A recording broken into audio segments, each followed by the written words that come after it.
ஆச்சி பாதாம் ட்ரிங்க். ஆச்சி பாதாம் ட்ரிங்க் ஒன்னு வாங்கினா ஒன்னு ஃப்ரீ. வக்ஃபு சட்டத்திருத்த மசோதாவிற்கு எதிராக கொண்டுவரப்பட்டுள்ள தீர்மானத்திற்கு எதிர்ப்பு தெரிவித்து பாஜக எம்எல்ஏக்கள் சட்டப்பேரவையில் இருந்து வெளிநடப்பு செய்தனர். சென்னை தலைமை செயலகத்தில் செய்தியாளர்களை சந்தித்த பாஜக எம்எல்ஏ வானதி சீனிவாசன் பேசிய கருத்துக்களை தற்போது பார்க்கலாம்.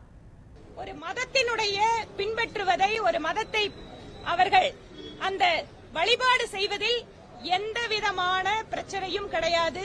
சட்டம் அதை முழுமையாக அனுமதிக்கிறது, மத்திய அரசு அதை முழுமையாக பாதுகாக்கிறது.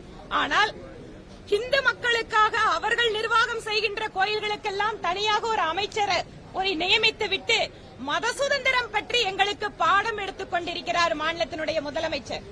அவர் இன்று தீர்மானத்திற்கு முன்பாக பேசிய ஒவ்வொரு விஷயங்களையும் கூர்ந்து கவனித்தால் தெரியும். இந்தியாவில் இருக்கின்ற அத்தனை வக்ஃபு சொத்துக்களும் நேர்மையான வழியிலே, வெளிப்படையான முறையிலே, சரியான முறையில் நிர்வாகம் செய்வதற்காக நாடாளுமன்ற கூட்டுக்குழு நாடு முழுவதும் மக்கள் கருத்துக்களை கேட்டு அந்த திருத்தத்தை கொண்டு வந்திருக்கிறது.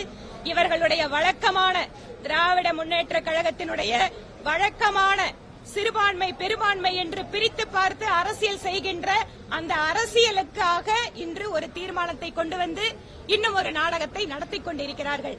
இதை பாரதிய ஜனதா கட்சி இந்த தீர்மானத்தை எதிர்க்கிறோம் என சொல்லிவிட்டு நாங்கள் வெளிநடப்பு செய்திருக்கிறோம். நானும் சட்டப்பேரவை உறுப்பினர் மரியாதைக்குரிய திரு எம்.ஆர். காந்தி அவர்கள்.